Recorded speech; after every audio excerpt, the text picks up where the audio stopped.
Assalamualaikum warahmatullahi wabarakatuh. Apa kabar semuanya? Semoga kesehatan dan keberkahan selalu meliputi kita semua. Amin.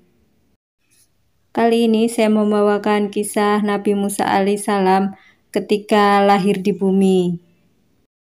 Sebelum saya mulai, saya ucapkan terima kasih kepada semuanya karena sudah klik channel saya. Langsung saja cekidot. Kisah Nabi Musa alaihissalam diceritakan dalam Al-Quran, surat Qasas ayat 7 hingga 13. Nabi Musa alaihissalam lahir ketika zaman kekuasaan Fir'aun. Fir'aun adalah raja yang sangat sombong dan semena-mena terhadap rakyatnya. Bahkan dia mengaku dirinya sebagai Tuhan. Penduduk Mesir adalah sebagian bangsa Kipti dan sebagian lagi bangsa Bani Israel. Bangsa Kipti menyembah berhala dan Fir'aun sebagai Tuhan mereka, serta mempercayai peramal dan tukang sihir. Pada suatu hari, para peramal kepercayaan Fir'aun datang menghadap ke istana. Mereka berkata, "Wahai Fir'aun, kami datang membawa kabar buruk bagimu. Katakanlah apakah itu?" Ramalan kami mengatakan, tak lama lagi akan lahir seorang bayi laki-laki dari Bani Israel yang kelak ketika dewasa akan menghancurkan kekuasaanmu. Hei, apa maksud ucapan kalian? Kami melihat hal buruk menimpamu di masa yang akan datang. Sebaiknya kita bersiap-siap sebelum bayi itu lahir. Mendengar hal itu, Fir'aun pun mengadakan rapat dengan semua peramal-peramalnya. Muncullah keputusan, setiap wanita yang hamil di tahun ini dan melahirkan juga di tahun ini dan bayinya laki-laki maka harus dibunuh. Fir'aun pun menyiapkan algojo untuk membunuh laki-laki yang baru dilahirkan di tahun ini. Maksudnya tahun ini adalah tahun di zaman kekuasaan Fir'aun. Sementara itu, Ibu Musa sangat khawatir jika anak yang dikandungnya adalah bayi laki-laki. Tibalah waktu yang dinantikan dan benar ternyata bayi yang dilahirkan adalah bayi laki-laki. Perasaan Ibu Musa campur aduk antara senang dan sedih. Pada saat itu dia mendapat ilham dari Allah Subhanahu wa Ta'ala. Seperti disebutkan dalam Al-Quran surat Al-Qasas ayat 7. Dan kami ilhamkan kepada Ibu Musa, susuilah dia dan apabila khawatir, jatuhkanlah dia ke sungai Nil. Janganlah kamu khawatir dan janganlah kamu bersedih hati.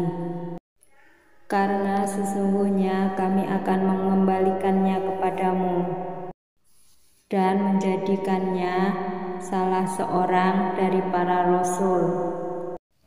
Sambil menghanyutkan Nabi Musa alaihissalam, Ibu Musa pun berdoa, "Ya Allah, hamba titipkan Musa kepadamu. Hamba mohon jaga dan lindungi dia." Ibu Musa pun menyuruh kakak perempuan Musa untuk mengikuti kemana peti Musa berlabuh. Ternyata peti itu sampai ke kerajaan Fir'aun dan ditemukan oleh istri Fir'aun.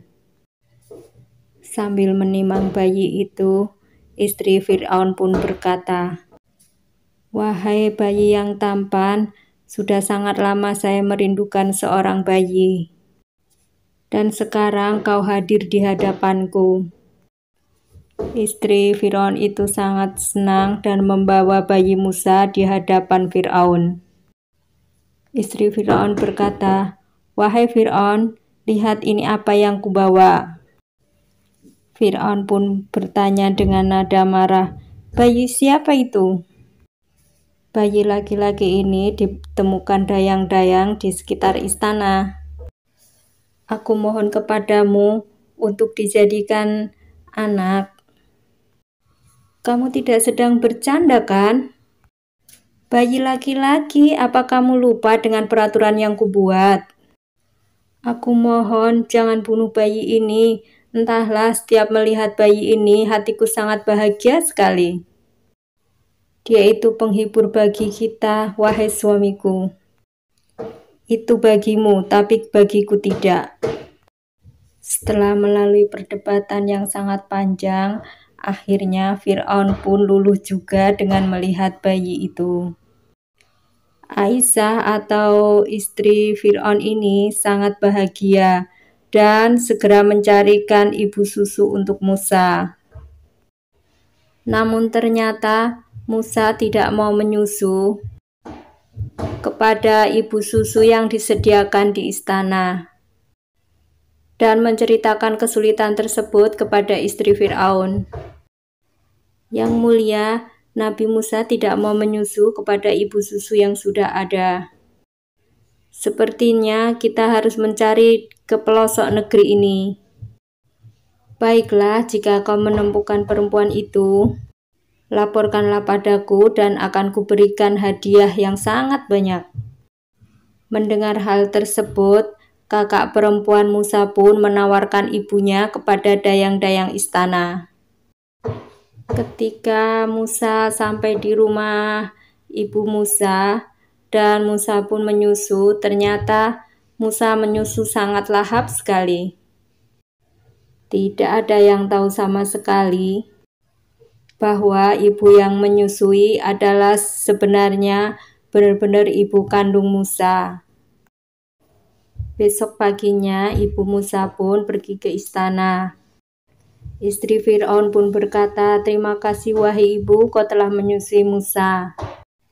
Terimalah berbagai macam hadiah sebagai rasa terima kasihku padamu." Dan tinggallah di istana ini selama menyusui Musa.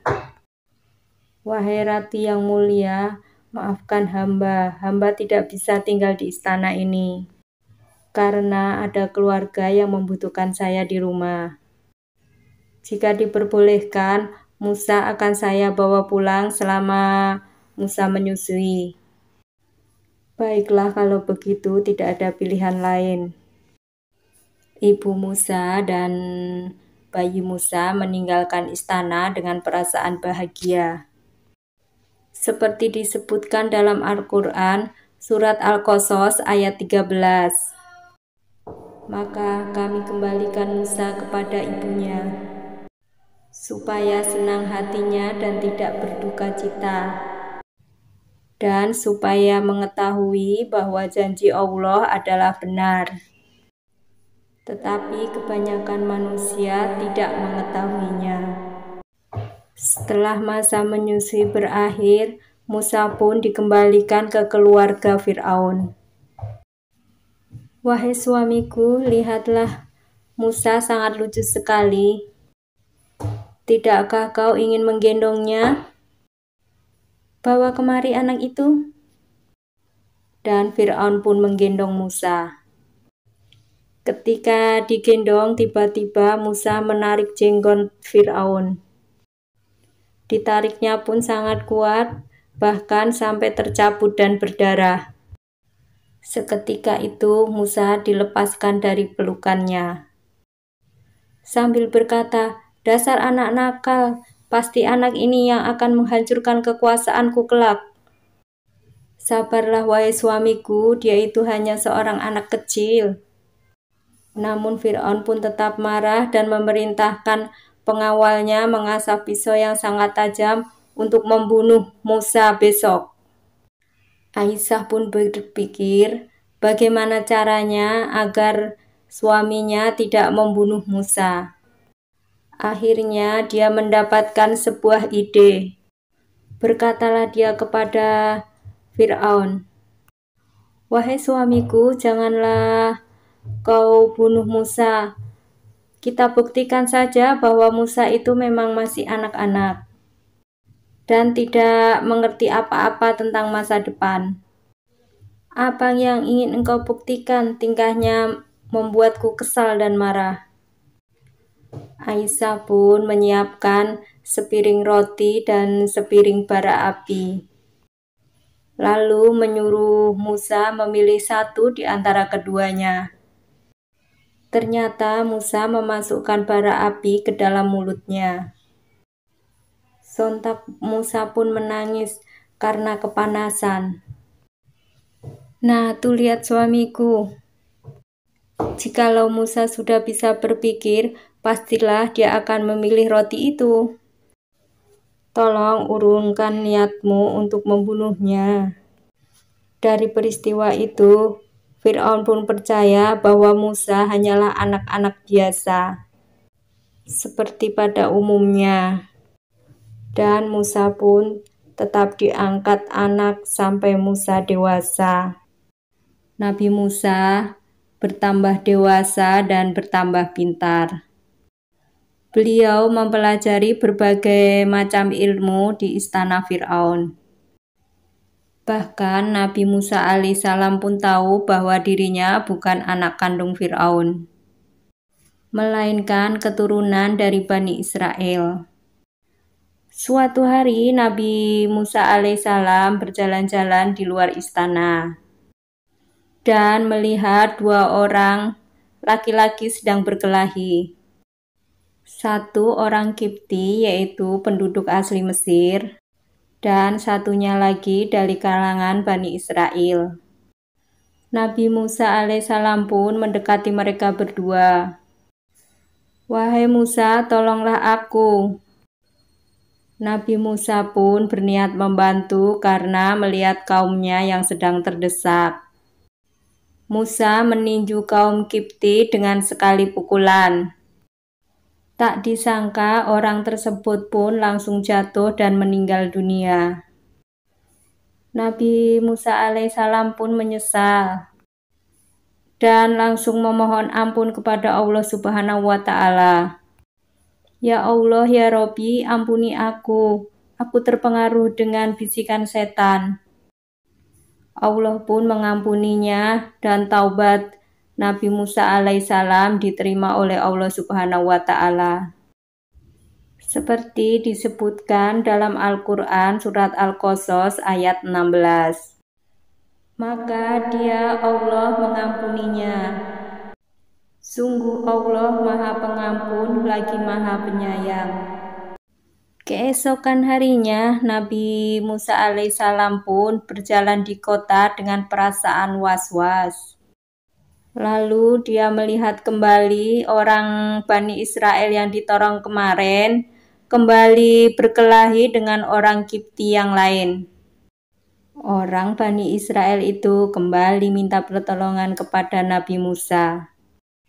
Ketika Nabi Musa hendak memegang kaum Kipti, orang Kiptinya pun langsung menghindar dan berkata, Wahai Musa, apakah kamu akan membunuhku seperti orang Kipti kemarin? Musa pun terdiam sejenak dan menyesali perbuatannya kemarin. Sementara itu, orang Kipti pergi meninggalkan Musa dan orang Bani Israel tersebut. Orang Kipti ini pun melapor kepada Fir'aun bahwa Nabi Musa alaihissalam telah membunuh kaum Kipti. Fir'aun pun sangat marah dan menjadi yakin bahwa Musa adalah orang yang akan menghancurkan dia suatu saat nanti. Dan dengan kata-kata yang sangat marah, dia menyuruh pengawalnya, Pengawal, tangkap Musa, bawa ke hadapanku. Dan di tempat lain ada seorang laki-laki yang memberitahu Musa bahwa Fir'aun sedang mencarinya. Maka Nabi Musa pun bergegas meninggalkan Mesir. Dalam perjalanannya itu, Nabi Musa terus berdoa kepada Allah Subhanahu wa Ta'ala agar diselamatkan dari Fir'aun dan orang-orangnya. Dan sekian lama jauh berjalan sampailah Musa di tempat kota yang bernama Madyan. Musa sangat haus sekali dan mencari tempat minum. Dan ketika dia mendapati sumur tempat minum, ternyata banyak sekali ramai penggembala di situ. Mereka sedang memberi minum ternak-ternak mereka. Di antara penggembala itu ada 2 orang perempuan, sedang mengantri juga untuk mengambil minum buat kambing-kambingnya. Namun dari tadi Nabi Musa alaihissalam memperhatikan wanita tersebut tidak segera memberi minum kambing-kambingnya. Nabi Musa pun timbul rasa iba kepada wanita tersebut. Akhirnya Nabi Musa pun mendekati wanita tersebut dan bertanya, "Mengapa kalian tidak memberi minum ternak-ternak kalian?" Wanita itu pun menjawab, "Kami tidak dapat memberi minum ternak-ternak kami sebelum gembala-gembala itu pulang." Nabi Musa pun membantu kedua wanita tersebut. Tanpa menunggu gembala-gembala itu pulang, Nabi Musa alaihissalam mengambil air dari sumur tersebut dan memberikannya kepada kedua wanita yang sedang menggembala itu. Dan setelah kambing-kambing 2 wanita tersebut kenyang, mereka berdua pun mengucapkan terima kasih kepada Nabi Musa alaihissalam. "Wahai pemuda yang baik, terima kasih atas pertolonganmu." Setelah wanita tersebut berpamitan, Musa menyadari bahwa dirinya telah berjalan jauh, tanpa bekal sedikit pun. Kedua kakinya melepuh dan perutnya keroncongan. Musa pun berteduh di bawah pohon dan berdoa kepada Allah Subhanahu wa Ta'ala. Seperti disebutkan dalam Al-Quran surat Al-Qasas ayat 24. "Ya Tuhanku, sesungguhnya aku sangat memerlukan sesuatu, kebaikan yang Engkau turunkan kepadaku." Di lain tempat, kedua perempuan yang dibantu oleh Nabi Musa alaihissalam tersebut menceritakan kejadian yang dialaminya tadi. Sang ayah adalah Nabi Syuaib. Kemudian Nabi Syuaib pun menyuruh anaknya untuk mengundang Nabi Musa makan di rumahnya. Allah menjawab doa Musa dengan 2 perempuan yang ditolongnya. Sesampai di rumah Nabi Syuaib pun, Musa memperkenalkan dirinya dengan sopan. Sang ayah pun bertanya tentang urusan Musa di Madian. Lalu Musa pun menceritakan siapa dirinya dan penyebabnya sampai di kota Madian. Dan Nabi Syuaib pun berkata, "Wahai Musa, janganlah takut dan khawatir. Sesungguhnya Allah telah menyelamatkanmu dari orang-orang yang zalim itu." Putri Nabi Syuaib itu mengusulkan, "Wahai ayah, bagaimana kalau Musa menjadi pekerja kita dan menggembalakan kambing-kambing kita? Selain orangnya rajin, kuat juga badannya." Namun Nabi Syuaib pun mempunyai usulan yang lebih baik. Seperti disebutkan dalam Al-Quran surat Al-Qasas ayat 27. "Sesungguhnya aku berniat menikahkan engkau dengan salah seorang dari kedua anak perempuanku ini, atas dasar engkau bekerja kepadaku selama 8 tahun. Jika engkau cukupkan 10 tahun, maka itu adalah kebaikan darimu. Dan aku pun tidak bermaksud memberatkan engkau. Insya Allah engkau akan mendapatiku orang yang baik." Setelah jamuan makan selesai, Nabi Musa pun bekerja dan tinggal di rumah tersebut, mengurus hewan ternak yang jumlahnya sangat banyak. Musa pun dinikahkan dengan salah satu putri Nabi Syuaib, sesuai dengan kesepakatan mereka. Setelah 10 tahun, Nabi Musa alaihissalam tinggal di Madian dan menyelesaikan tugasnya. Nabi Musa alaihissalam pun bersama istrinya pergi menuju Mesir. Tibalah mereka di sebuah lereng gunung. Hari semakin gelap dan udara pun semakin dingin. Musa berusaha menghidupkan api untuk penerangan dan penghangat badan. Namun api sulit banget menyala, bahkan sudah dicoba berkali-kali tetap saja tidak menyala. Dengan izin istrinya, Nabi Musa pun mencari api. Tunggulah di sini sebentar, barangkali di sana ada api yang bisa menghangatkan kita semua. Baiklah suamiku, aku akan menunggumu di sini. Kemudian Nabi Musa pun menuju arah yang bercahaya tersebut. Ternyata benar ada nyala api di sebatang pohon yang besar. Tiba-tiba terdengar suara memanggil namanya. Dialah Allah Subhanahu wa Ta'ala. Allah Subhanahu wa Ta'ala memerintahkan Nabi Musa alaihissalam untuk melepaskan sandalnya, karena sekarang berada di lembah yang suci. Disitulah Allah Subhanahu wa Ta'ala mengangkat Nabi Musa alaihissalam sebagai nabi dan rasul. Kemudian Allah menurunkan wahyu kepada Nabi Musa, seperti disebutkan dalam Al-Quran surat Toha ayat 13 hingga 14. Dan aku telah memilih engkau, maka dengarkanlah apa yang akan diwahyukan kepadamu. Sungguh aku ini Allah, tidak ada Tuhan selain aku, maka sembahlah aku dan tunaikanlah sholat untuk mengingat aku. Nabi Musa adalah seorang nabi yang diberi kelebihan pernah berbicara langsung dengan Allah, seperti disebutkan dalam Al-Quran surat Toha ayat 17. Dan apakah yang ada di tangan kananmu, wahai Musa? Ini tongkat yang membantu berjalan dan membantu memberi makanan ternak peliharaan kami, dan juga untuk keperluan lainnya. Kemudian Allah menyuruh Nabi Musa untuk melemparkan tongkatnya.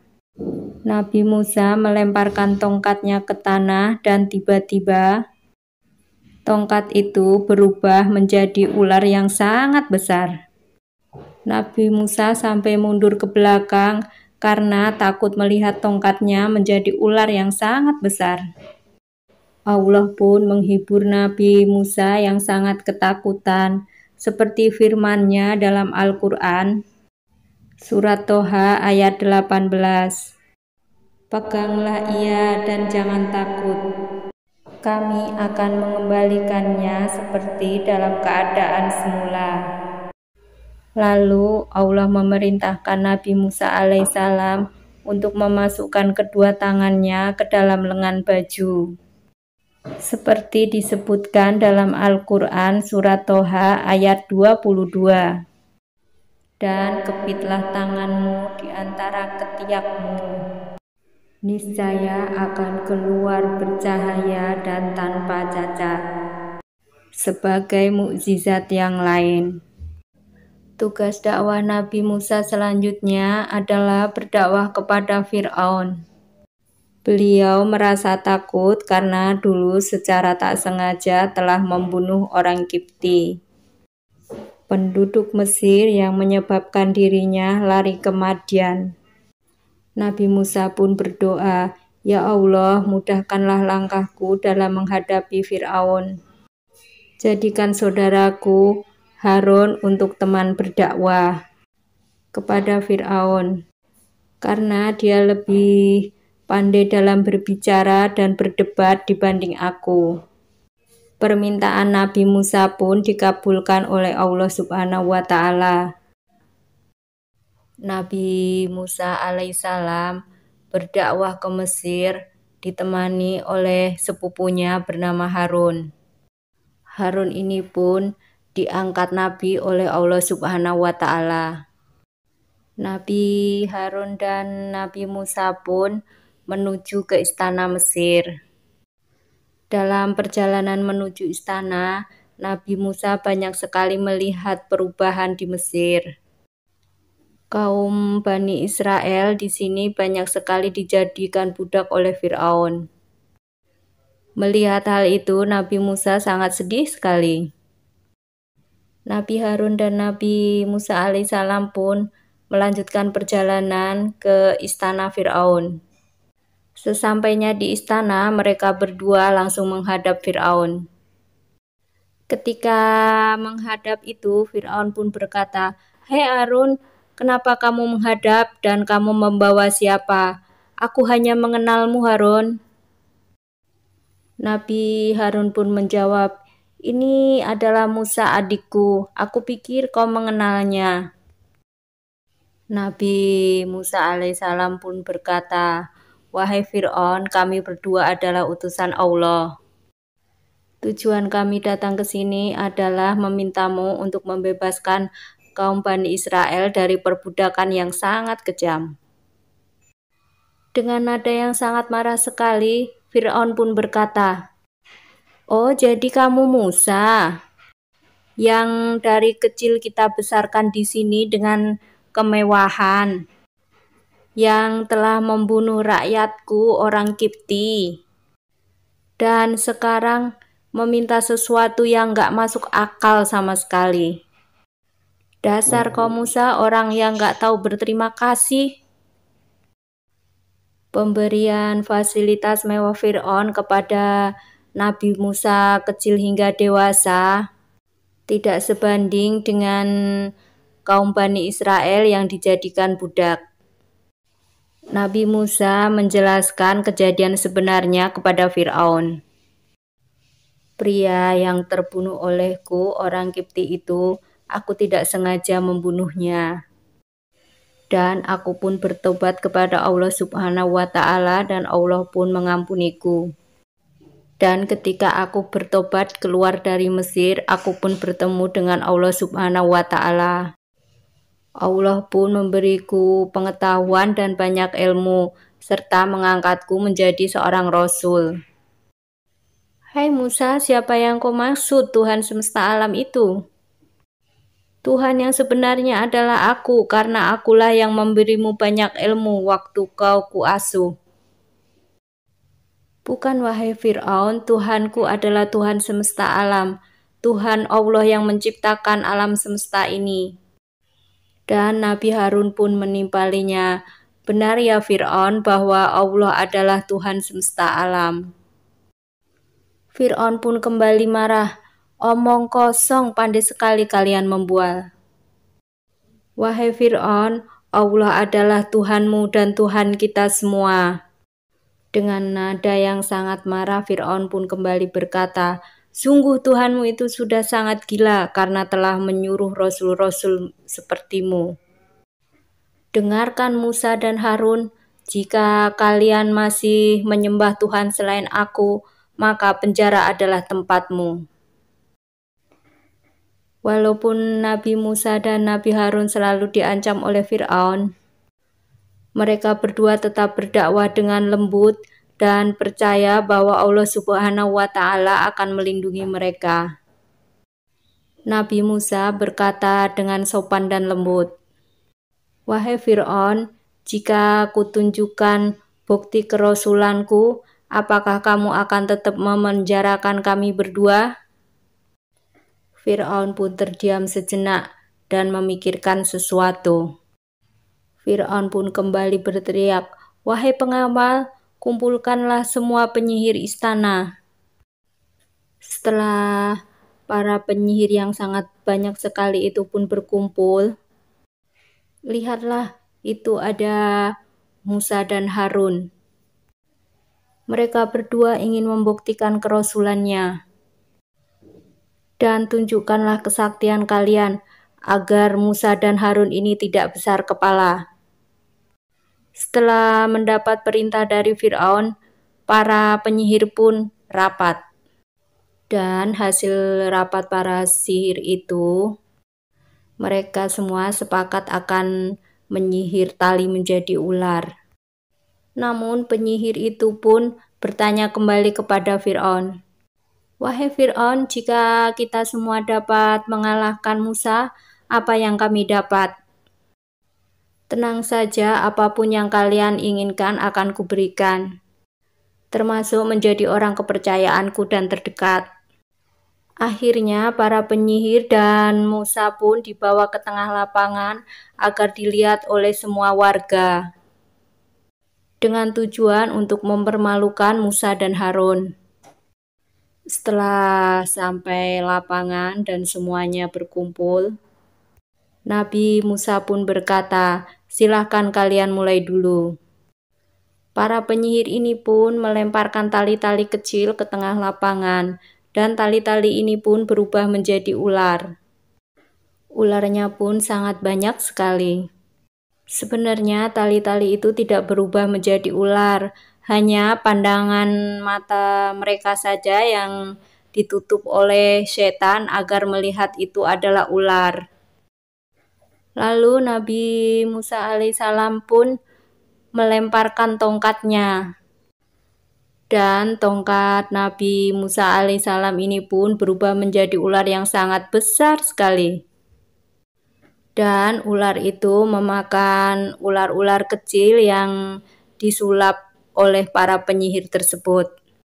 Melihat hal itu, para penyihir dan warga pun sangat takjub, karena mereka tahu bahwa ularnya Musa itu adalah bukan sihir dan benar-benar ular betulan.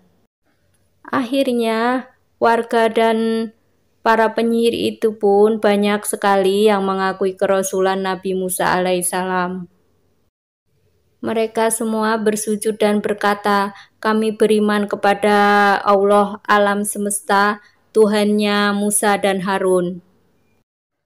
Dengan nada marah, Fir'aun pun berkata, "Kenapa kalian beriman tanpa izin dariku? Kalian semua akan kusiksa dan kupotong tangan dan kaki kalian secara bersilangan dan akan kusalib." Para penyihir itu pun tidak takut akan ancaman Fir'aun dan mereka tetap pada pendiriannya. Mereka semua berdoa seperti diceritakan dalam surat Asy-Syu'ara ayat 51.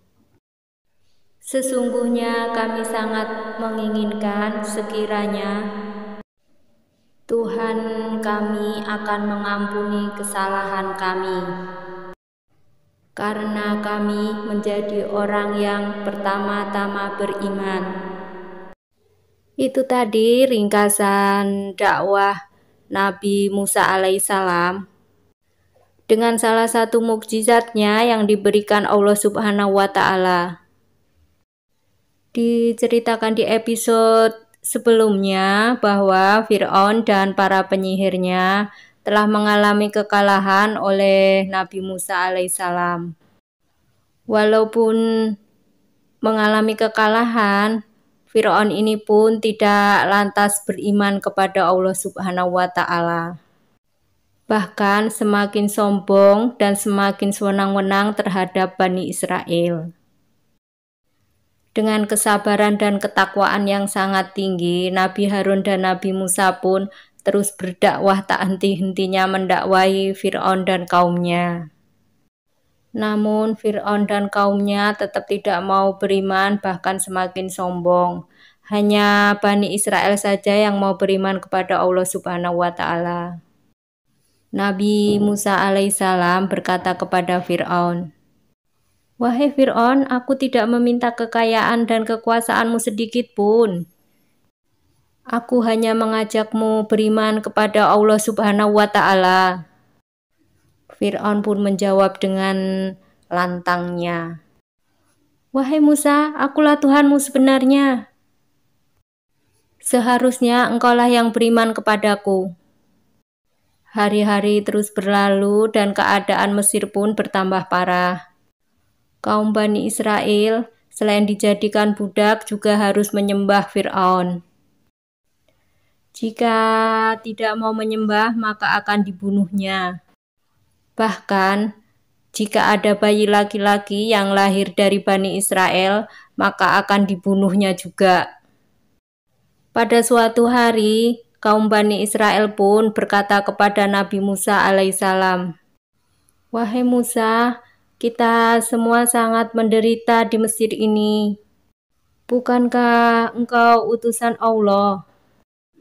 Mintalah kepada Allah agar menghukum Fir'aun karena dia sudah bertindak sewenang-wenang." Nabi Musa alaihissalam pun menjawab, "Sabarlah wahai kaumku. Allah subhanahu wa ta'ala tidak akan membiarkan kaumnya yang beriman menderita." Kemudian Allah menurunkan azab kepada kaumnya dengan kemarau yang sangat panjang selama beberapa tahun, seperti disebutkan dalam Al-Quran surat Al-A'raf ayat 130. Dan sungguh kami telah menghukum Fir'aun dan kaumnya dengan mendatangkan kemarau yang bertahun-tahun dan kekurangan buah-buahan agar mereka dapat mengambil pelajaran. Di istana, Fir'aun pun banyak mendapatkan laporan. Yang mulia, kemarau yang sangat panjang ini, kita telah melakukan banyak sekali berbagai macam cara agar diturunkan hujan. Berbagai macam persembahan pun telah kita lakukan, namun tidak kunjung hujan juga. Fir'aun pun terdiam sejenak dan berpikir agar tidak kelihatan bodoh di depan kaumnya. Fir'aun pun berjanji akan menyelesaikan semua masalah ini secepatnya. Kemudian Fir'aun berdiskusi dengan semua pejabat dan para penasehat istana. Fir'aun berkata, "Menurut kalian, apakah ada cara lain agar kemarau panjang ini cepat berakhir dan berganti musim hujan?" Penasehat istana itu pun menjawab, "Tinggal satu cara yang belum kita lakukan, Yang Mulia." Fir'aun berkata, "Apa itu?" "Kita semua belum meminta kepada Tuhannya Musa, Yang Mulia." "Bukankah Tuhannya Musa dapat melakukan segalanya?" "Baiklah, kalau begitu, panggil Musa di hadapanku." Nabi Musa pun menghadap ke Fir'aun seorang diri. Fir'aun pun berkata, "Hei Musa, bukankah Tuhanmu bisa melakukan segalanya? Benar bukan?" Nabi Musa alaihissalam pun menjawab, "Iya, benar. Saat ini Mesir ada kemarau yang sangat panjang. Jika Tuhanmu dapat menurunkan hujan, maka aku akan beriman kepadanya." Nabi Musa berkata, "Benarkah yang kau ucapkan, Fir'aun?" "Tentu saja saya akan beriman kepada Tuhanmu. Jika Tuhanmu benar bisa melakukan apa yang tidak bisa saya lakukan." Semua orang yang ada di istana ini saksinya. Nabi Musa pun langsung berdoa kepada Allah subhanahu wa ta'ala, "Ya Allah, Zat yang menahan hujan, turunkanlah hujan di masyarakat Mesir." Sebelum Nabi Musa menurunkan tangannya, hujan pun sudah mengguyur deras di kota Mesir. Dan ketika hujan turun dengan derasnya itu pun, Fir'aun kembali ingkar dan berkata, "Ini memang saatnya sudah turun hujan." Melihat Fir'aun dan pengikutnya ingkar, Musa pun pulang dengan kecewa. Namun tetap sabar dan terus mendakwahi Fir'aun dan kaumnya. Nabi Musa terus menyeru kepada Fir'aun dan kaumnya, "Wahai kaumku, ketahuilah bahwa di dunia ini hanya ada satu Tuhan, yaitu Allah subhanahu wa ta'ala. Ikutlah denganku, maka balasannya adalah surga. Dan jika kalian tidak mau ikut denganku, Allah akan menurunkan azab yang sangat pedih. Wahai Musa, bukti apapun yang kau berikan kepada kami tidak akan beriman kepada Tuhanmu. Benar sekali temanku ini, Musa, kami hanya beriman kepada Fir'aun. Fir'aunlah Tuhan kami. Setelah panen melimpah, hujan pun tak kunjung berhenti, bahkan disertai dengan angin taufan. Seperti disebutkan dalam Al-Quran surat Al-A'raf ayat 133. Maka kami kirimkan kepada mereka topan, belalang, kutu, katak, dan darah. Air minum berubah menjadi darah sebagai bukti-bukti yang jelas, tetapi mereka tetap menyombongkan diri. Dan mereka adalah kaum yang berdosa. Dan kembali kaum Fir'aun pun berkata, "Wahai Musa, mintalah kepada Tuhanmu, agar Tuhanmu menghentikan hujan dan angin ini. Kami berjanji akan beriman kepada Tuhanmu." Kemudian Nabi Musa pun berdoa kepada Allah dan akhirnya hujan dan angin pun berhenti. Kemudian Allah pun kembali menumbuhkan tanaman. Semuanya kembali normal dan buah-buahan pun tumbuh dengan suburnya. Namun lagi-lagi Fir'aun dan kaumnya tetap ingkar dan tidak mau beriman kepada Allah Subhanahu wa Ta'ala. Karena mereka semua ingkar, Allah pun kembali menurunkan musibah dengan adanya belalang yang merusak kebun-kebun mereka. Setelah kebun-kebun mereka pun rusak semua, mereka pun kembali menghadap kepada Nabi Musa alaihissalam tanpa rasa malu dan bersalah sedikit pun. Setelah berdoa dan belalang itu pun hilang, kembali mereka pun ingkar akan janjinya. Kejadian itu pun terus berulang. Allah menurunkan kutu ke hasil panen kebun mereka. Dan mereka pun mencari Musa untuk berdoa kepada Allah Subhanahu wa Ta'ala untuk menghilangkan kutu tersebut. Namun setelah berdoa dan kutu hilang, mereka pun tetap ingkar tidak mau beriman. Hingga Allah menurunkan katak dan air menjadi darah. Akibatnya mereka semua kehausan tidak bisa minum. Setelah mereka semua putus asa, mereka pun menghadap Fir'aun. Yang mulia Fir'aun, lihatlah kita semua menderita akibat ulah Tuhannya Musa. Fir'aun pun menjawab, Musa lagi, ini semua adalah ulah sihirnya Musa. Kemudian Fir'aun pun menghadap Musa dengan segala tipu dayanya. Hai Musa, jika Tuhanmu dapat mencabut semua penderitaan aku dan kaumku, maka aku akan beriman kepada Tuhanmu. Dan aku pun akan membebaskan kaum Bani Israel dari perbudakan dan membebaskan mereka ikut bersamamu. Mendengar penawaran Fir'aun, Nabi Musa pun kembali berdoa kepada Allah Subhanahu wa Ta'ala. Ya Allah, ya Tuhanku, untuk yang terakhir kalinya, agar Engkau mencabut semua azab yang ditimpakan kepada Fir'aun dan kaumnya. Dalam sekejap, Allah Subhanahu wa Ta'ala pun mengabulkan doa Nabi Musa alaihissalam. Namun sungguh malang, mereka semua tidak ada yang mau beriman dan mereka kembali ingkar akan janji-janjinya. Nabi Musa alaihissalam pun melihatnya sangat sedih karena usahanya selama ini selalu gagal. Diceritakan di episode sebelumnya bahwa Fir'aun dan kaumnya selalu ingkar janji, bersifat sombong dan tidak pernah mau mengakui kekuasaan Allah Subhanahu wa Ta'ala. Sebenarnya kaumnya Fir'aun udah mulai bimbang dan mulai mengakui Allah Tuhannya Musa. Namun dengan segala tipu daya Fir'aun dan ancaman dari Fir'aun, mereka pun takut beriman kepada Allah Subhanahu wa Ta'ala.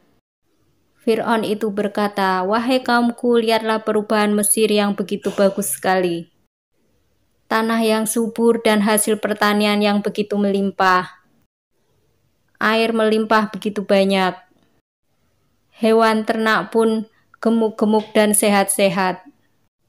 Itu semua tidak lepas dari campur tanganku." Fir'aun berkata itu dengan sangat yakin dan sangat lantang sekali.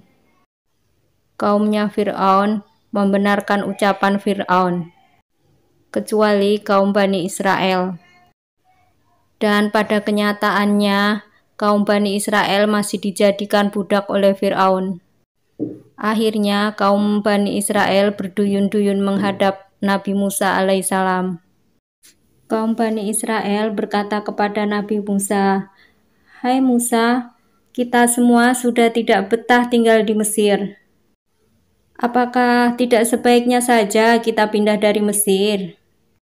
Dan yang lain pun berkata demikian. Mereka setuju pindah dari Mesir. Nabi Musa pun menjawab, "Bersabarlah wahai kaumku." Dan Nabi Musa pun berdoa kepada Allah Subhanahu wa Ta'ala, memohon petunjuk atas permasalahan kaumnya. Seperti diceritakan dalam Al-Quran surat Asy-Syu'ara ayat 52. Dan kami perintahkan, kami wahyukan kepada Musa, "Pergilah di malam hari dengan hamba-hambaku yaitu Bani Israel, sebab kamu pasti akan dikejar." Atas perintah Allah Subhanahu wa Ta'ala, pada malam harinya Nabi Musa alaihissalam dan kaumnya pergi keluar dari Mesir. Mereka semua keluar di malam hari agar tidak ketahuan orang Kipti dan orang-orangnya Fir'aun. Keesokan harinya, kepergian Nabi Musa dan kaumnya terdengar juga oleh Fir'aun. Mendengar semua laporan dari anak buahnya itu, Fir'aun sangat marah sekali. "Seenaknya saja Musa dan Bani Israel itu keluar dari Mesir tanpa seizinku. Pengawal, tangkap dan kejar mereka, hukum mereka sampai mati. Lagi pula saya yakin mereka belum jauh. Lagi pula mereka jumlahnya hanya sedikit. Sangat mudah bagi kita untuk menangkap dan membunuhnya." Dengan sigap, pengawalnya pun menyiapkan berbagai peralatan yang lengkap. Dari kuda, makanan, dan peralatan perang lainnya yang canggih di zaman itu.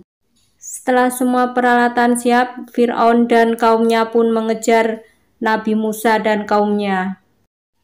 Ketika Nabi Musa alaihissalam dan kaumnya sampai di tepi laut, maka perjalanan pun terhenti. Dan kaumnya Musa pun sangat khawatir, berkata kepada Nabi Musa alaihissalam, "Musa, bagaimana kita ini?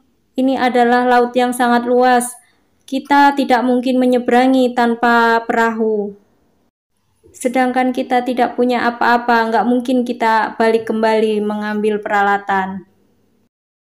Dan bagaimana jikalau Fir'aun mengejar kita?" Nabi Musa alaihissalam pun menjawab dengan tenang sekali, "Wahai kaumku, janganlah khawatir. Allah Subhanahu wa Ta'ala bersama kita dan akan menjaga kita selamanya." Seperti disebutkan dalam Al-Quran surat Asy-Syu'ara, "Lalu kami wahyukan kepadamu, Musa, pukullah laut itu dengan tongkatmu, maka terbelahlah lautan itu. Dan belahan itu seperti gunung yang sangat besar." Kemudian Musa pun memukulkan tongkatnya ke laut. Dan benar saja, laut pun terbelah menjadi dua. Dan di tengahnya terdapat jalan panjang untuk melintas. Dan semua pun sangat takjub dan berkata, "Masya Allah, Allahu Akbar." Nabi Musa berkata, "Ayo cepat semuanya kita lanjutkan perjalanan sebelum Fir'aun datang." Baiklah, mereka pun dengan cepat-cepat melanjutkan perjalanan agar tidak terkejar oleh Fir'aun.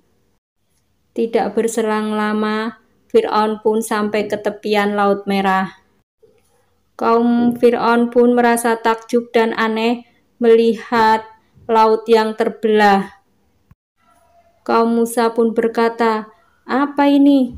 Ini sihir apa? Sangat bagus sekali. Ayo cepat kita kejar saja mereka lewat jalan ini." Ketika Fir'aun dan kaumnya mengejar Nabi Musa dan Bani Israel, Fir'aun dan kaumnya sudah sampai di tengah laut. Namun Nabi Musa dan kaumnya sudah sampai di pinggir laut. Kaum Fir'aun pun berkata, "Lihat, itu mereka. Kita kejar dan kita bunuh mereka." Namun atas kuasa Allah, laut pun kembali menyatu. Dan Fir'aun serta kaumnya pun tenggelam di situ. Nabi Musa alaihissalam dan kaumnya pun selamat dari kejaran Fir'aun dan kaumnya. Sebelum mati tenggelam, sebenarnya Fir'aun sudah mengakui kesalahannya. "Ya Allah, sesungguhnya aku percaya bahwa tidak ada Tuhan Allah selain Engkau. Hamba berserah diri kepadamu ya Allah, dan selamatkan hamba ya Allah." Namun semuanya sudah terlambat. Allah tidak menerima taubat Fir'aun. Seperti disebutkan dalam Al-Quran surat Yunus ayat 91. "Apakah kamu sekarang baru beriman, padahal sesungguhnya engkau telah durhaka sejak dahulu. Engkau termasuk orang-orang yang berbuat kerusakan." Sedangkan di sisi lain, Bani Israel pun masih merasa khawatir tentang keadaan Fir'aun. Mereka semua bertanya kepada Musa, "Hai Musa, bagaimana keadaan Fir'aun? Apakah benar dia telah tenggelam di Laut Merah?" Karena kami sangat ragu karena Fir'aun itu mengaku-ngaku Tuhan dan tidak akan mati. Bani Israel lain pun berkata, "Pasti sudah mati kan ya Musa, ditelan oleh Laut Merah?" Benar sekali kaumku, bahwa Fir'aun itu sudah mati ditelan oleh laut. Namun Allah Subhanahu wa Ta'ala menyelamatkan jasadnya untuk dijadikan pelajaran bagi manusia yang akan datang, bahwa zaman dahulu kala ada seorang raja bernama Fir'aun yang sangat kejam dan mengaku Tuhan, dan kisah itu benar adanya. Setelah Nabi Musa dan kaumnya selamat dari kejaran Fir'aun, mereka semua pun melanjutkan perjalanan menuju Palestina. Di tengah perjalanan, tibalah mereka di suatu perkampungan penduduk yang masih menyembah berhala. Melihat hal tersebut, Bani Israel mulai resah. Mereka pun menyampaikan keresahan dan kegundahannya kepada Nabi Musa alaihissalam dan berkata kepada Nabi Musa, "Wahai Musa, buatkanlah kami patung agar kita bisa memuliakannya seperti Tuhan-Tuhan mereka itu." "Apa yang kalian maksud dengan Tuhan?" "Itu adalah patung-patung berhala yang mereka sembah. Kalian itu seharusnya lebih baik dari mereka." Nabi Musa sangat kecewa dan sedih mendengar permintaan kaumnya itu. Padahal Allah Subhanahu wa Ta'ala jelas-jelas telah menolong mereka semua dari kejaran Fir'aun dan kaumnya. Dan kebesaran Allah itu adalah nyata. Seperti disebutkan dalam Al-Quran surat Al-A'raf ayat 140. Dia, Musa berkata, "Pantaskan aku mencari Tuhan untukmu selain Allah, padahal Dia telah melebihkan kamu atas segala umat pada masa itu." mendengar yang disampaikan Nabi Musa alaihissalam, barulah mereka menyadari kekeliruannya. Pada malam harinya, Nabi Musa mendapatkan petunjuk melalui mimpi bahwa dia diutus Allah Subhanahu wa Ta'ala untuk pergi ke Bukit Tursina. Sebagaimana disebutkan dalam Al-Quran, Surat Al-A'raf ayat 142. Dan kami telah menjanjikan kepada Musa memberikan Taurat 30 malam. Dan kami sempurnakan 30 malam itu dengan 10 malam lagi. Maka sempurnalah wahyu yang diberikan Tuhannya 40 malam. Keesokan harinya sebelum Nabi Musa alaihissalam berangkat, berpesan kepada Nabi Harun untuk mengawasi kaumnya agar tidak menyimpang dari perintah Allah. Wahai saudaraku Harun, gantikanlah aku dalam memimpin kaumku. Teruslah bimbing mereka dalam kebaikan, dan janganlah kamu mengikuti ajakan mereka yang sesat. Nabi Harun pun menjawab, Insya Allah, aku akan menjaga amanahmu sebaik-baiknya dengan segala kemampuanku. Nabi Musa pun juga berpamitan dengan kaumnya Bani Israel. Wahai kaumku, aku diperintahkan Allah untuk menerima wahyu yang kedua. Taatlah kalian kepada saudaraku Nabi Harun. Saudaraku ini memimpin kalian selama saya pergi. Setelah selesai berpamitan, Nabi Musa alaihissalam pun pergi ke Bukit Tursina, tempat pertama kali beliau menerima wahyu dari Allah Subhanahu wa Ta'ala. Ketika tiba waktu yang ditetapkan oleh Allah, sampailah Nabi Musa di Bukit Tursina. Di tempat inilah terjadi pembicaraan antara Musa dengan Allah Subhanahu wa Ta'ala.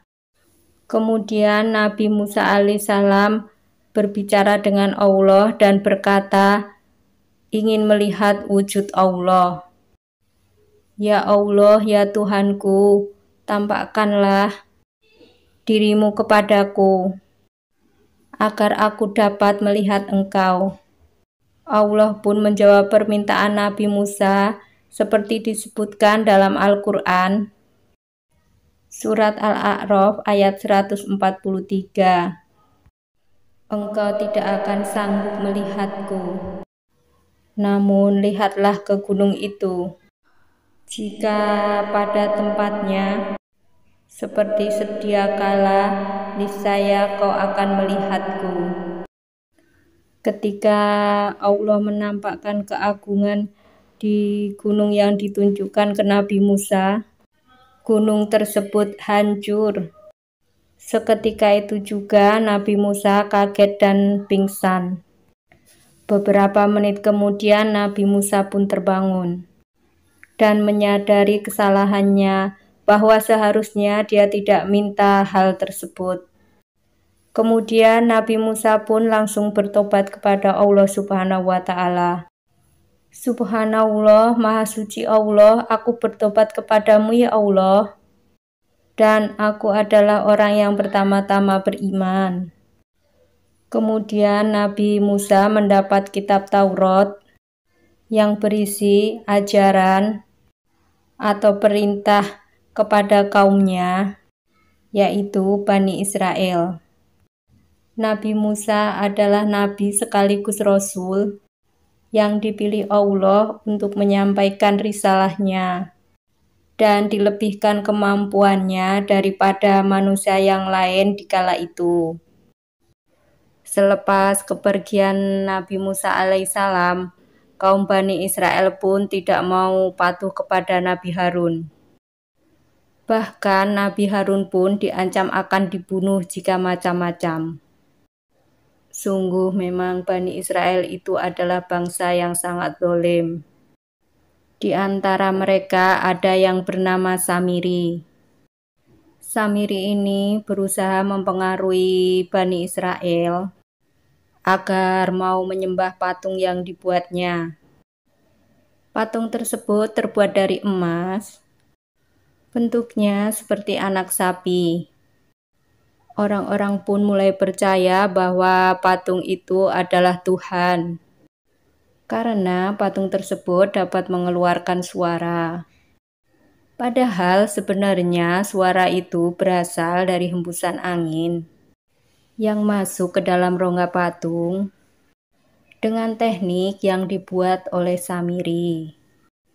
Nabi Harun sendiri pun sangat geram dan kesal melihat kesesatan Samiri dan kaum Bani Israel. Nabi Harun pun mengingatkan mereka dengan lemah lembut. Wahai kaumku, kenapa kalian kembali menyembah patung yang tidak bernyawa itu? Sudahkah kalian lupa kepada Allah Tuhan pencipta semesta alam ini? Bani Israel itu menjawab dengan sangat nyolotnya, "Sudahlah kau Harun, diam saja sebelum Nabi Musa kembali. Kami semua tidak mau mematuhi kepada nabi yang lemah sepertimu." Bani Israel yang lain pun berkata, "Iya benar, lagian kita juga sudah menemukan Tuhan yang sebenarnya, yaitu Tuhan yang dapat bersuara." Nabi Harun pun berkata, "Astaghfirullahaladzim. Begitu lemahnya iman kalian, sehingga berani-beraninya kalian menukar iman kalian dengan patung sapi ini yang tak bernyawa. Sungguh kalian benar-benar telah berbuat zalim. Wahai Harun, kalau kamu terus mengoceh, kami akan membunuhmu. Kalau Nabi Musa kembali, pasti akan murka kepada kalian semua." Nabi Harun sangat sedih dan kecewa melihat kaum Bani Israel kembali menyembah patung sapi yang dianggap sebagai Tuhan mereka.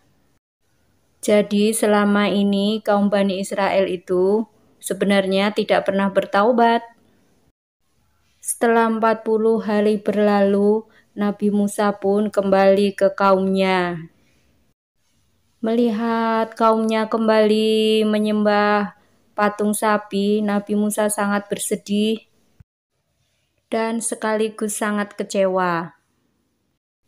Nabi Musa pun kemudian mendekati Harun dengan penuh kemarahan. "Wahai Harun, kenapa kamu berdiri dan diam saja melihat kaumnya menyembah patung? Engkau tidak sungguh-sungguh menjalankan amanatku." Nabi Harun pun sangat kaget melihat Nabi Musa tiba-tiba datang dan memarahinya. Nabi Harun pun menjawab, "Tenanglah wahai saudaraku, aku akan menjelaskan duduk permasalahannya. Sebenarnya aku sudah mengingatkan mereka, namun mereka tidak mau mendengarku. Kaummu menganggapku lemah dan dianggap tidak memiliki kekuatan sepertimu, dan hampir saja mereka membunuhku. Astaghfirullahaladzim, maafkan aku wahai Harun." Nabi Musa pun menyadari kekeliruannya dan meminta maaf kepada Nabi Harun. Kemudian Nabi Musa alaihissalam pun berdoa seperti disebutkan dalam Al-Quran, Surat Al-A'raf ayat 51. Dia Musa berdoa, "Ya Tuhanku, ampunilah aku dan saudaraku, dan masukkanlah kami ke dalam rahmat Engkau. Dan Engkau Maha Penyayang dari semua penyayang." Setelah itu Nabi Musa kembali menghampiri kaumnya yang sedang menyembah patung anak sapi. Menyadari kedatangan Nabi Musa, Bani Israel mulai resah. Sebenarnya mereka takut dan segan kepada Nabi Musa yang sangat kuat. Tapi entah mengapa keimanan mereka cepat sekali berpaling dan tidak mau menyembah Allah Subhanahu wa Ta'ala. Kaum Bani Israel itu pun berkata, "Aduh, bagaimana ini? Musa telah kembali. Pasti Musa akan memarahi kita." Nabi Musa pun bertanya, "Wahai kaumku, apa yang kalian kerjakan selama aku pergi? Allah telah menjanjikan surga bagi kalian yang beriman. Tidak cukupkah Allah dengan menampakkan kekuasaannya kepada kalian? Di depan kalian, di depan mata kepala kalian sendiri, begitu mudahnya kalian berpaling dari Allah Subhanahu wa Ta'ala." Walaupun sangat marah kepada kaumnya, namun Nabi Musa alaihissalam masih bisa mengontrol emosinya. Sedangkan kaum Bani Israel ketakutan dan mulai mencari-cari alasan. Mereka mulai memberi alasan, "Wahai Musa, sebenarnya kami menyembah patung anak sapi bukan kemauan kita sendiri, tetapi atas hasutan Samiri. Samirilah yang mengajak kita semua untuk menyembah anak patung sapi tersebut." Yang lain pun menimpalinya, "Iya benar, salahkan saja Samiri." Kemudian Nabi Musa pun mencari Samiri yang disebut-sebut sebagai dalang penyebab semua ini. Nabi Musa pun bertanya, "Wahai Samiri, benarkah apa yang mereka katakan? Jika memang benar, apa penyebabnya kamu sampai berani melakukan hal tersebut?" Samiri pun menjawab, "Aku mengetahui sesuatu yang mereka tidak ketahui.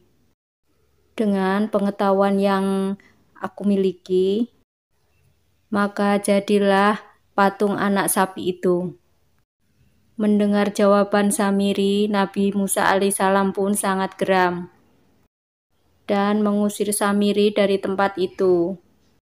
Samiri meninggalkan tempat tersebut dengan menundukkan kepala. Kemudian Nabi Musa pun menyuruh kaumnya untuk membakar patung anak sapi tersebut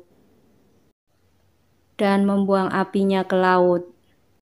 Seperti disebutkan dalam Al-Quran surat Toha ayat 98. "Sungguh Tuhanmu hanyalah Allah. Tidak ada Tuhan selain Dia, Allah. Pengetahuannya meliputi segala sesuatu." Diceritakan dalam Al-Quran surat Al-Baqarah ayat 54-56. Setelah mengetahui bahwa kaumnya menyembah sapi, Nabi Musa alaihissalam sangat marah dan kecewa, dan menyuruh umatnya kembali bertaubat dan kembali menyembah kepada Allah Subhanahu wa Ta'ala. Seperti firman Allah dalam surat Al-Baqarah ayat 54. "Dan ingatlah ketika Musa berkata kepada kaumnya, 'Hai kaumku, sesungguhnya kalian telah menganiaya diri sendiri, karena kalian telah menjadikan anak lembu sebagai sesembahan kalian. Maka bertohatlah kepada Tuhanmu yang menjadikan kalian, dan bunuhlah diri kalian. Hal itu lebih baik daripada kalian di sisi Tuhan yang menjadikan kalian. Maka Allah akan menerima taubat kalian.'"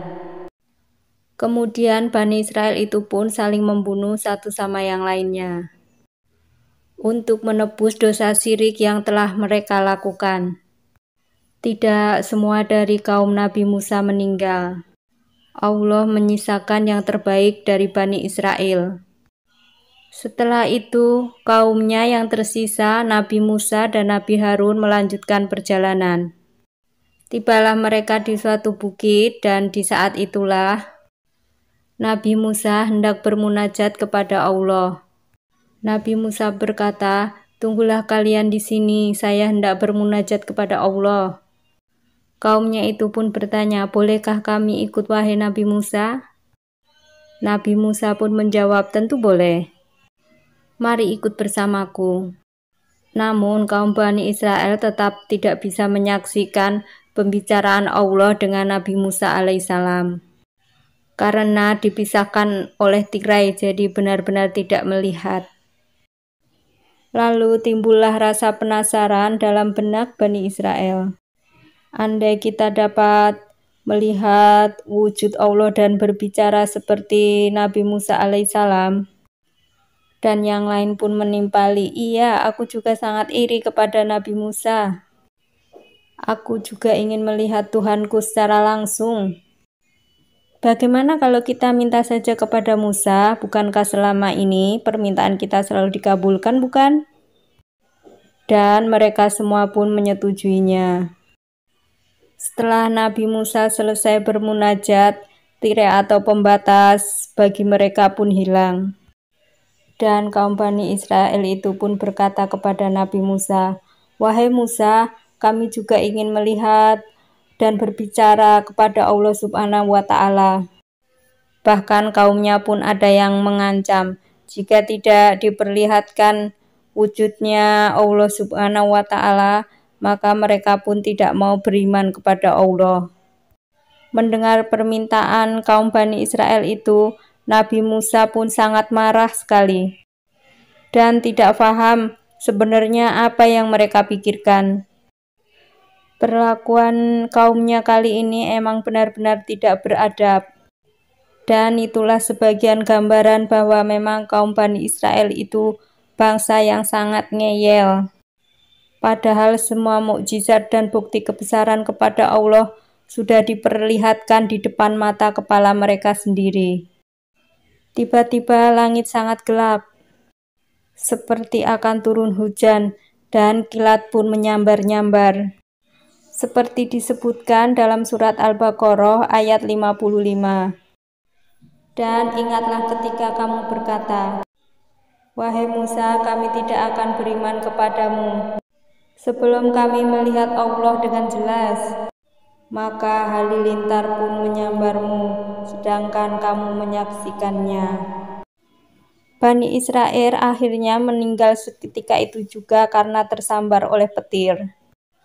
Nabi Musa dan Nabi Harun pun terkejut menyaksikan kejadian tersebut. Mereka berdua sangat sedih terhadap azab yang menimpa kaumnya. Nabi Musa itu memang berhati lembut, walaupun sudah disakiti berulang kali, namun tetap baik. Nabi Musa malah berdoa kepada Allah, "Ya Allah, hidupkanlah kaumku Bani Israel kembali, terimalah taubat mereka."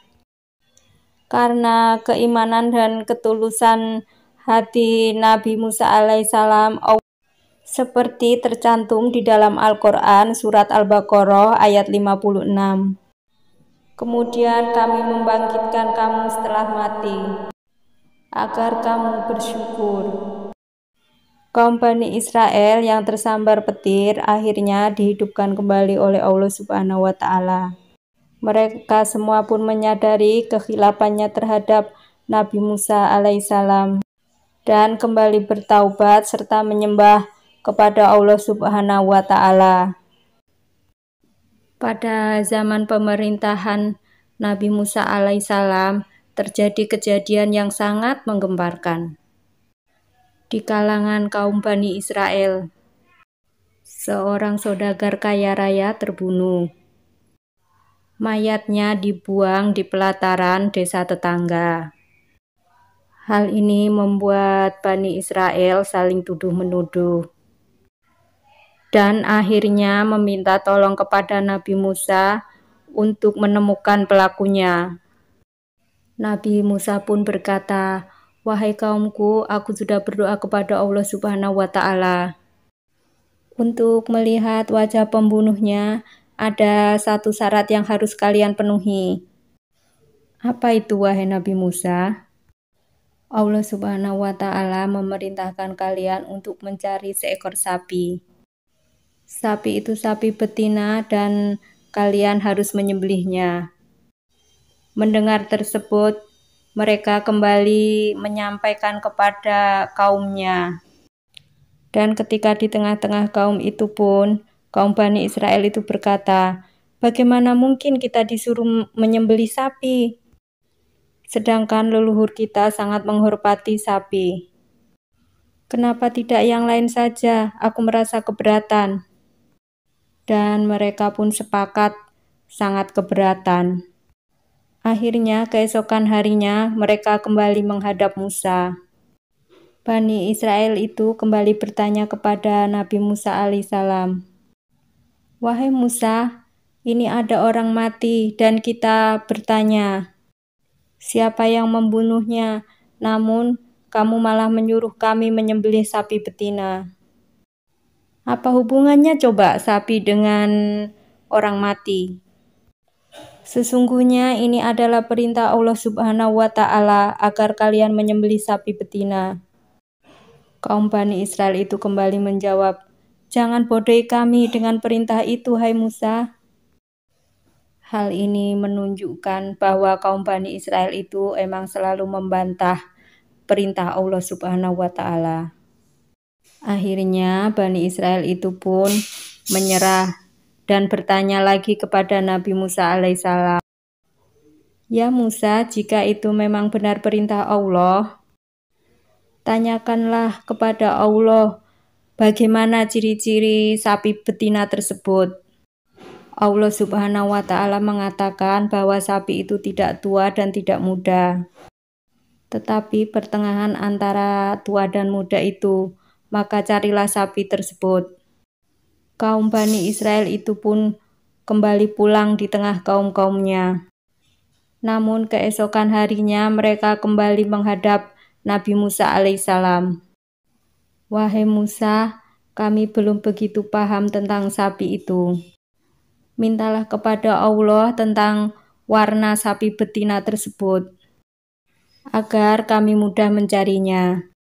Nabi Musa alaihissalam pun menjawab, Allah Subhanahu wa Ta'ala mengatakan, sapi betina itu berwarna kuning dan menyenangkan jika dilihat. Hal yang sama berulang di hari berikutnya. Mereka kembali mendatangi Nabi Musa alaihissalam. "Maafkan kami ya Nabi Musa alaihissalam. Mintalah kepada Allah supaya lebih detail lagi menjelaskan tentang ciri-ciri sapi tersebut, agar kami lebih mudah mendapatkan sapi betina yang dimaksud." Allah Subhanahu wa Ta'ala mengatakan, sapi betina itu belum pernah dipakai untuk membajak tanah. Tubuhnya sehat dan tidak ada belang sedikit pun. Bani Israel itu pun berkata, "Nah, sekarang baru kita mengerti tentang sapi betina tersebut." Tak jauh dari perkampungan Bani Israel, hiduplah seorang ibu dan seorang anak yang soleh. Ayah pemuda soleh itu sudah tidak ada dan meninggalkan seekor sapi betina. Sapi ini sangat mirip dengan sapi yang dicari oleh kaum Bani Israel. Suatu hari, ibu anak soleh itu berkata, "Nak, juallah sapi betina itu untuk keperluan makan besok. Jika ada yang membeli sapi dengan seharga kulit emas tersebut, ibu ridho." "Baiklah ibu, besok saya akan menjualnya." Dan benar saja, besok paginya pemuda yang soleh itu menjual sapinya ke pasar. Setelah lewat pasar, banyak Bani Israel yang melihat sapi tersebut. Dan sapi tersebut sepertinya sesuai apa yang dicari oleh mereka. Dan kaum Bani Israel pun segera mendatangi pemuda soleh tersebut.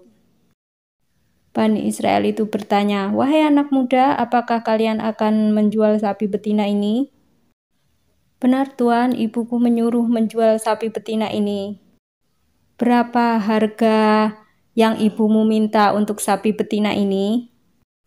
"Tuan bisa membelinya dengan emas sebesar kulit sapi ini, agar ibuku ridho melepaskan sapi ini." Kaum Bani Israel pun berdiskusi karena sapi ini benar-benar mirip sapi yang mereka cari. Dan Bani Israel itu pun setuju. "Baiklah, ini sekantong emas yang ibumu minta." "Baik, terima kasih Tuan," kata pemuda soleh itu. Setelah mendapatkan sapi betina tersebut, kaum Bani Israel pun mendatangi Nabi Musa alaihissalam. Kemudian Nabi Musa alaihissalam pun menyuruh kaum Bani Israel untuk berkumpul di padang yang luas.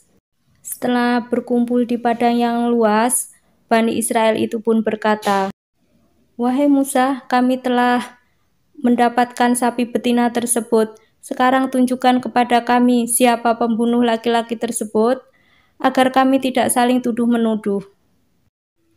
Nabi Musa pun menjawab, "Setelah disembelih, ambil salah satu bagian tubuh sapi tersebut, lalu pukulkanlah kepada orang yang sudah mati." Dan benar saja, ketika salah satu bagian tubuh sapi tersebut dipukulkan kepada orang yang sudah mati, tiba-tiba yang mati tersebut bangun, hidup kembali dan berkata, "Sesungguhnya yang membunuh aku adalah saudaraku sendiri, yaitu sepupuku," sambil menunjukkan orangnya. Dia itu sangat serakah dan sangat ingin mengambil hartaku. Akhirnya kasus pembunuhan di kaum Bani Israel terungkap atas izin Allah Subhanahu wa Ta'ala. Dan akhirnya orang Bani Israel itu berkata, "Masya Allah, Subhanallah, Maha Suci Allah." Ternyata benar apa yang diperintahkan Allah Subhanahu wa Ta'ala. Maafkan sikap kami semua yang suka membantah dan bertanya. Sesungguhnya kami semua termasuk orang-orang yang merugi karena telah mencari sapi betina ini. Kisah ini disebutkan dalam surat Al-Baqarah ayat 57-61 dan surat Al-Maidah ayat 21-26. Setelah mereka tersambar petir dan dihidupkan kembali oleh Allah Subhanahu wa Ta'ala, mereka pun kembali melanjutkan perjalanan menuju Palestina.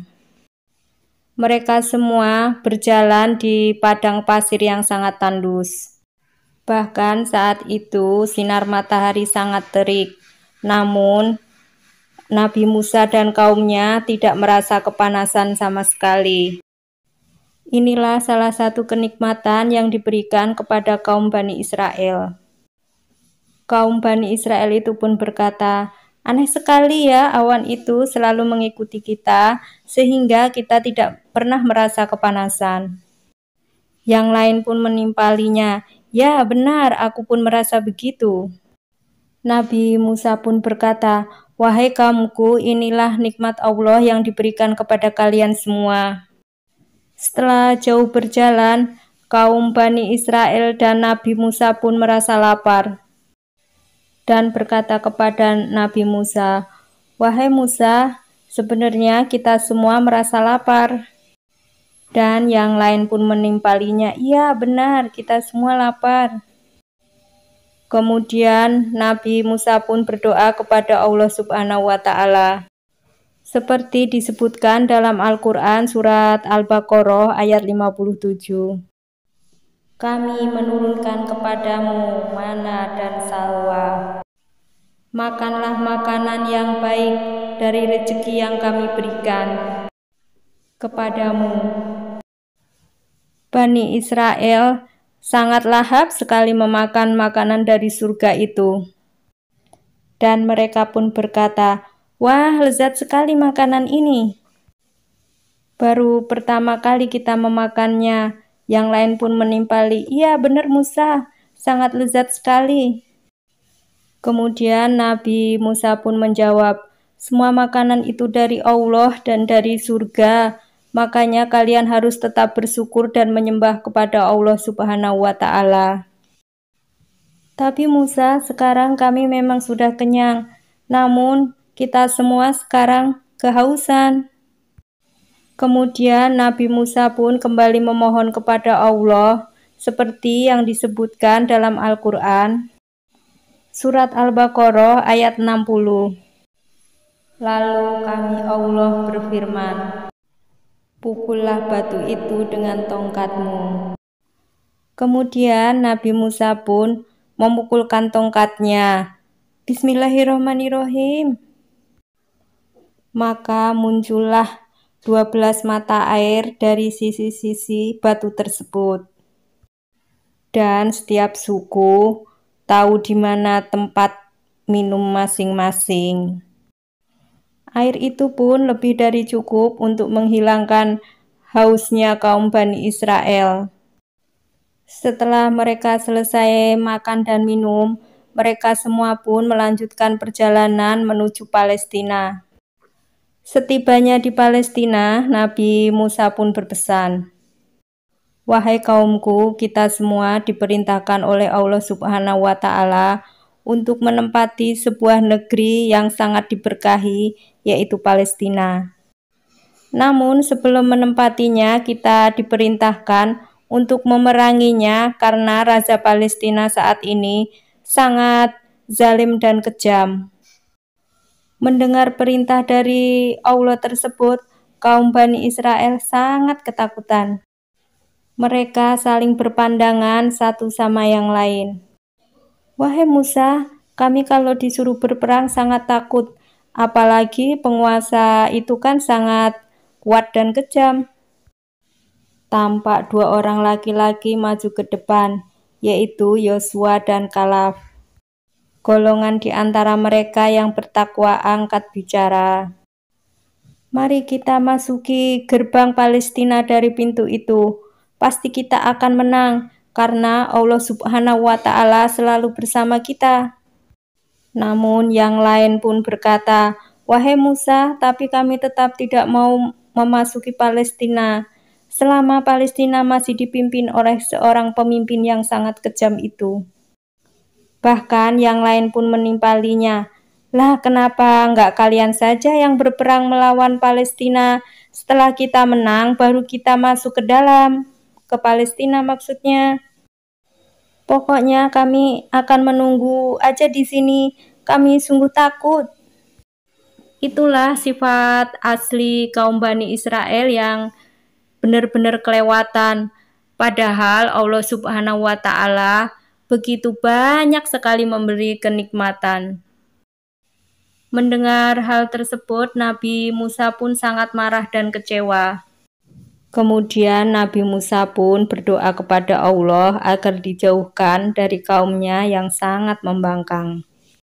Seperti dalam surat Al-Maidah ayat 25. Berkata Musa, "Ya Tuhanku, aku tidak menguasai diri sendiri kecuali aku dan keluargaku. Sebab itu pisahkanlah dari orang-orang yang fasik itu." Kemudian Allah pun menjawab doa Nabi Musa alaihissalam dalam Al-Quran surat Al-Baqarah ayat 26. Allah pun berfirman, "Jika demikian, negeri itu terlarang buat mereka selama 40 tahun. Selama itu mereka akan mengembara kebingungan di bumi." Itulah hukuman kepada kaum Bani Israel yang tidak pernah mau menjalankan perintahnya.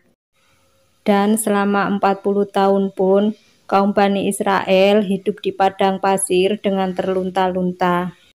Sampai generasi berikutnya yang pemberani untuk melawan Raja Palestina yang kuat dan zalim.